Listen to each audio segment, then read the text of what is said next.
human rights and peace in the Middle East, Africa, and other regions of conflict. Currently, she serves as the chair of Albright Stonebridge Group. She's the chair and principal of Albright Capital Management. She also serves on numerous boards, serving as chair of the National Democratic Institute of International Affairs and as the co-chair of the United Nations Development Program's Commission on Legal Empowerment of the Poor. For 10 days or so in my book, and I'm fascinated that that is the question. People want to know what is going to be done on Afghanistan. It's a very serious decision, and I'm very glad we have a president who's taking the process so seriously, as we are. We have troops there already, NATO has troops, and that it is something that is being considered very carefully, and that the president is not uncomfortable with a public debate about it. You know, you were in meetings like that when you were the Secretary of State for President Clinton. What actually goes on in those meetings?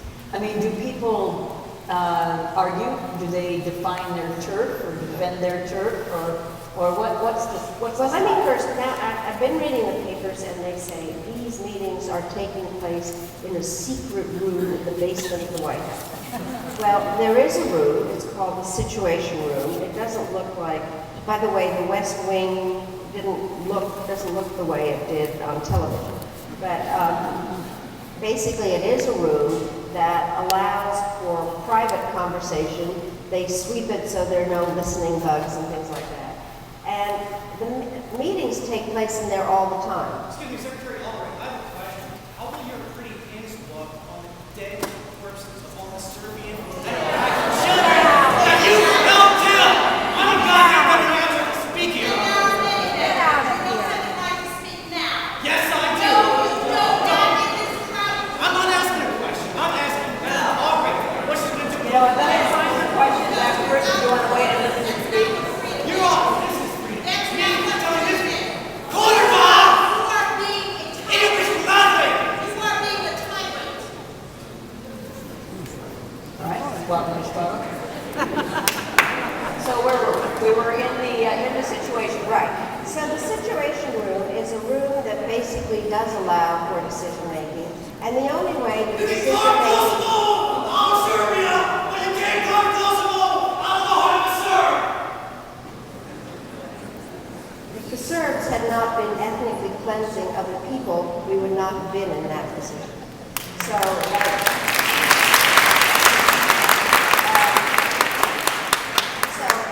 I think what is important in order to have the system work is people have to speak their views. So you go in there, and it begins with the National Security Advisor basically laying out the agenda and saying what does, and you begin with the Secretary of State, who is the senior member of the cabinet, who is supposed to represent what the diplomatic situation is. Then you turn to the Secretary of Defense, who then turns to the chairman of the Joint Chiefs. Sometimes you've already had the director of the intelligence present the intelligence picture. And these meetings do not work well if there is not really an argument. Explain what were the qualities of the president, and I wanted a president that was confident rather than certain. And I meant by confident somebody who was comfortable getting a variety of different views and comfortable with a public debate. So I think that this shows that President Obama is comfortable with that kind of an approach. Some of it, I think, also has to do as a counterbalance to the way decisions were made about Iraq. That we didn't quite understand what had happened, that there was some kind of a parallel decision-making process run out of Vice President Cheney's office. So I think that this is a way of getting a lot of different information. I would imagine that what he is doing is also asking very specifically for the different views, so that There are great pictures in the book. There's a bee when you're talking to Yasser Arafat. There's an elegant zebra with Nelson Mandela. So how much time did you wind up spending deciding what to match the occasion? I mean, I don't want everybody to think I'm a raving lunatic. I had no strategic plan for this. And I don't wake up every morning thinking, oh my God, what am I going to do? Mostly it was kind of serendipitous. I did think it was useful on certain occasions to kind of have a very deliberate message. Sometimes I have to admit I made up the message after I'd chosen the pin. But I knew I wanted to wear the B with Arafat. I wore so many different pins on Middle East issues because they went on forever.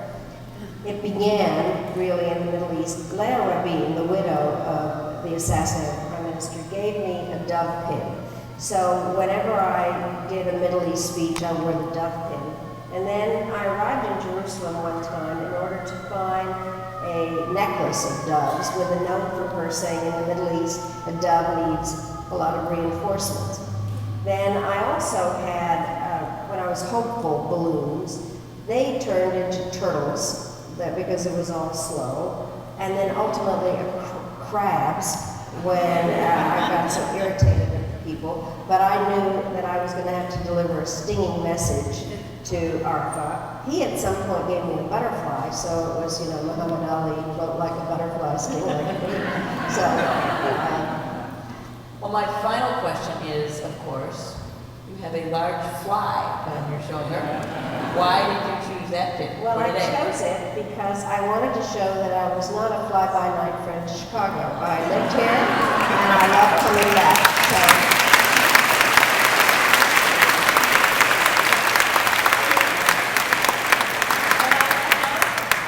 We'd like to take some questions Right. for the secretary. Just come up to the microphone. This gentleman is placed right there. So I think it's appropriate. The other part, though, I have to say, that makes it even more important than meets the eye, and that is what has happened in terms of our confirmation process. We do not have an assistant secretary for Latin America at this moment, nor an ambassador to Brazil, because a member of the Senate does not like our policy towards Honduras and is holding up the whole thing.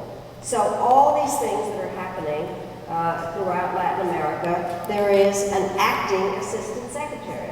And so, and who knows what would have happened on some of these other issues. So the envoys are there also to be able to be working while this process goes forward. So I do think that it is a way to pay special attention to areas, to allow the Secretary of State to be able to have an overall purview and to have people really working the issue.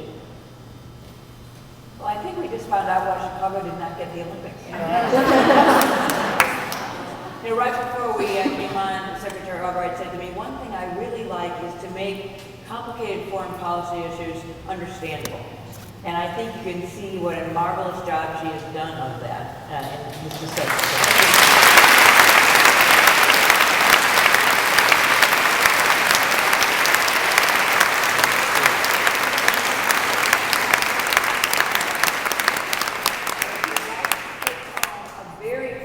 Of her very clear messages in her pins, she will be signing books in the room. Thank you very much. Thank you all very much.